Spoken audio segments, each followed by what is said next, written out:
आज जो union budget पेश किया गया माननीय वित्त मंत्री साहिबा के द्वारा, बड़े दुख से कहना पड़ रहा है कि उसमें पंजाब का कोई नामो निशान ही नहीं है। इससे पहले 26 जनवरी की झांकी पंजाब की गायब थी, रिपब्लिक डे से पंजाब गायब था, अब देश के बजट से पंजाब गायब है। ये समझ नहीं आती कौन सा बदला ले रहे हैं ये पंजाबियों से। हमने, क्योंकि बॉर्डर स्टेट है, हमने 1000 करोड़ रुपए की मांग की थी कि बीएसएफ उनको अपग्रेड करने के लिए, मॉडर्नाइजेशन करने के लिए बॉर्डर की, क्योंकि ड्रोन वगैरह बहुत आते हैं, एंटी ड्रोन सिस्टम लॉन्च करने के लिए, उसका नाम भी नहीं लिया गया। हमने प्री बजट जो डिमांड्स मांगते हैं राज्यों से, हमने उसमें मेंशन किया था कि वंदे भारत श्री अमृतसर साहब से और बठिंडा से जो है दिल्ली के लिए, उसका नाम भी नहीं लिया गया।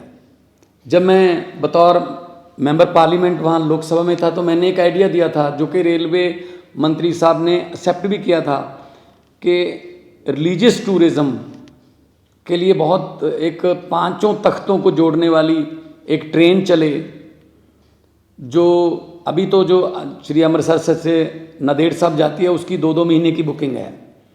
अगर आप श्री अकाल तख्त साहब से तख्त श्री केसगढ़ साहब तक, अगला पड़ाव जो है तख्त श्री पटना साहब तक, उससे अगला पड़ाव तख्त श्री हजूर साहब नांदेड़, उससे अगला पड़ाव जो है वो तलवंडी साबो का हो और वापस फिर अकाल तख्त साहब। तो ये ऐसी ट्रेन जिसमें लाखों जो एनआरआईज भी हैं वो भी 5 तख्तों के दर्शन करना चाहते हैं, लेकिन उनको बहुत दिक्कत होती है, कोई नामो निशान नहीं है उसका। और कोई एमएसपी, नई फसल पे कोई एमएसपी नहीं दी गई है। हमने कहा था कि 1500 रुपये पर एकड़ जो पराली जलाने की समस्या है उसमें 1500 रुपये पर एकड़ सेंटर दे दे, बाकी हम दे देंगे, लेकिन उसका भी नाम नहीं लिया गया। किसानों को तो मतलब अपने हाल पे छोड़ दिया गया, किस्मत पे छोड़ दिया गया है। और हम कॉलेज बना रहे हैं, 16 नए मेडिकल कॉलेज बना रहे हैं। इन्होंने कहा है कि जी कि नर्सिंग कॉलेज खोलेंगे, कब से खोलेंगे, कब से वो चल रहे होंगे, कोई उसमें डिटेल नहीं है। और सबसे बड़ी बात है कि शेड्यूल्ड ट्राइब्स के लिए काफ़ी सहूलतें दी गई हैं, अच्छी बात है, लेकिन शेड्यूल कास्ट के लिए कोई भी ऐसी स्कीम नहीं है कि जो शेड्यूल कास्ट हैं, एससी हैं, बीसी हैं, जो पिछड़े वर्ग से हैं, उनको ऊपर उठाने के लिए, उनको उनका जीवन स्तर ऊपर उठाने के लिए कोई पैकेज हो।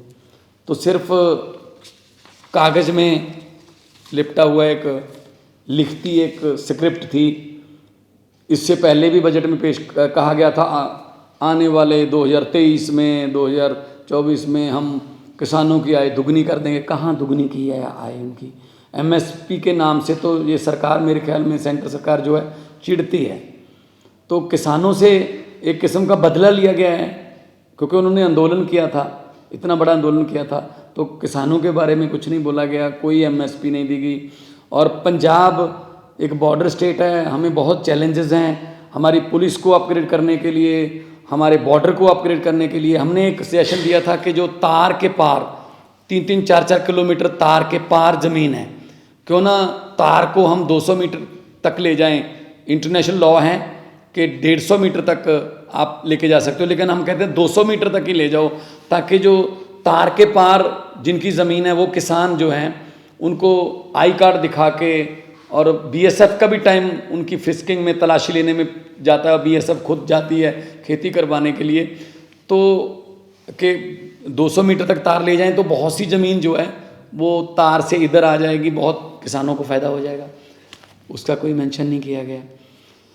तो मुझे तो लगता है ये कोई बदला ले रहे हैं पंजाब से, लेकिन पंजाब जो है वो एक ऐसी स्टेट है जिसने 90% कुर्बानियाँ देश को आज़ाद करवाने में और अभी भी देश की आज़ादी को कायम रखने में हम कुर्बानियाँ दे रहे हैं। तो ऐसा पंजाब के साथ अन्याय जो है वो अच्छा नहीं है। और हम जब डिमांड फॉर ग्रांट्स बजट पे डिबेट चलेगी तो हमारे जो साथी सांसद हैं राज्यसभा में, हम ये बातें माननीय वित्त मंत्री जी को याद कराएंगे कि पंजाब को आप देश का हिस्सा मानो, पंजाब को देश में से मनफी नहीं कर सकते, क्योंकि पंजाबी हैं जो पूरे देश को खाना भी खिलाते हैं, पंजाबी हैं जिन्होंने हरा इनकलाब ला के देश को अनाज के मामले में जो आत्मनिर्भर बनाया था। तो अब उनको ऐसे छोड़ना, लावार छोड़ना अच्छी बात नहीं।